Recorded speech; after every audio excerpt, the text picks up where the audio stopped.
Assalamualaikum warahmatullahi wabarakatuh. Perkenalkan, nama saya Nurmalika dengan PEM 2121020082 dari Prodi Hukum Tata Negara kelas C.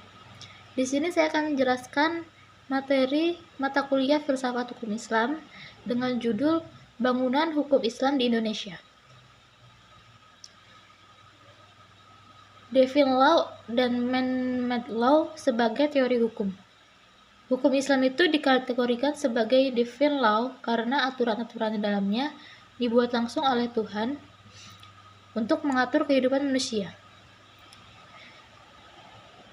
Sebagaimana yang dipahami oleh kutipan di bawah ini, yaitu konsep hukum menurut usul fikih pada dasarnya terletak di atas pandangan bahwa hukum itu bersifat keagamaan. Sejak periode paling awal sejarah Islam, hukum telah dipandang sebagai keluar dan merupakan bagian dari syariah. Adapun syariah sebagaimana telah dijelaskan adalah pola tingkah laku manusia yang diatur oleh Allah SWT. Konsep hukum seperti itu sejalan dengan pandangan bahwa hukum itu bersumber langsung atau tidak langsung dari wahyu Tuhan, yaitu Al-Quran, dan penjelasan Nabi Muhammad SAW yang disebut sunnah.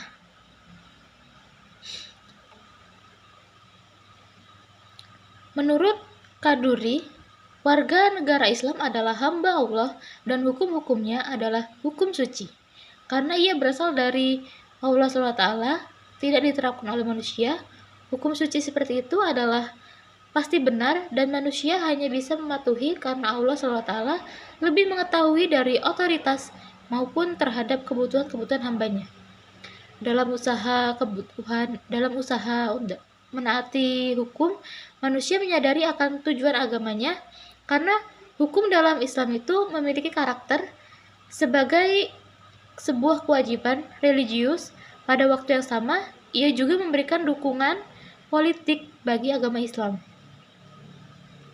Pada kenyataannya, hukum Islam itu merupakan perintah dari Tuhan karena bersifat mengikat sebagai sebuah cita-cita agama yang berbeda dengan hukum buatan manusia dan dianggap sebagai fenomena sosial yang tunduk pada kebutuhan manusia dan nilai-nilai. Karena alasan itulah hukum menjadi pandangan pemikir muslim pada kenyataannya bukanlah termasuk kajian yang independen dan empiris sebagai implikasi dari kedua faktor tersebut, yakni sifat suci dan ikatan yang kuat dengan tradisi lama. Hukum Islam berkembang menjadi sebuah hukum yang statis yang bisa dianggap menjadi penghalang terhadap perubahan.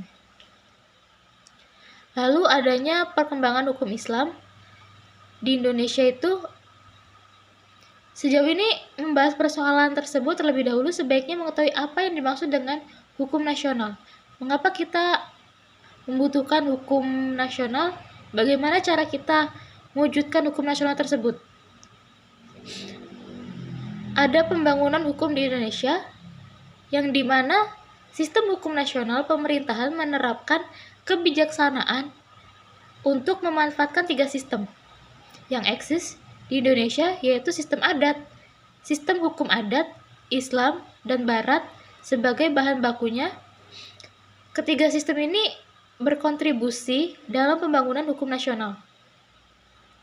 Lalu ada tatanan hukum nasional Indonesia yang mengandung ciri yang pertama, berwawasan berkebangsaan dan berwawasan Nusantara. Yang kedua, mampu mengakomodasikan kesadaran hukum kelompok. Yang ketiga, sejauh mungkin berbentuk tertulis dan terunifikasi. Yang keempat, bersifat rasional yang mencakup rasionalitas efisien dan rasionalitas kewajaran, rasionalitas kaidah dan nilai. Yang kelima, ada responsif terhadap perkembangan aspirasi dan ekspektasi masyarakat. Lalu ada perkembangan hukum Islam di Indonesia, sarana dan prasarana. Kondisi ini tidak semata-mata terjadi di Indonesia, tetapi terjadi pula di negara-negara berpenduduk muslim, baik memiliki konstitusi Islam maupun yang tidak memiliki. Sekian materi yang dapat saya sampaikan. Saya akhiri. Wassalamualaikum warahmatullahi wabarakatuh.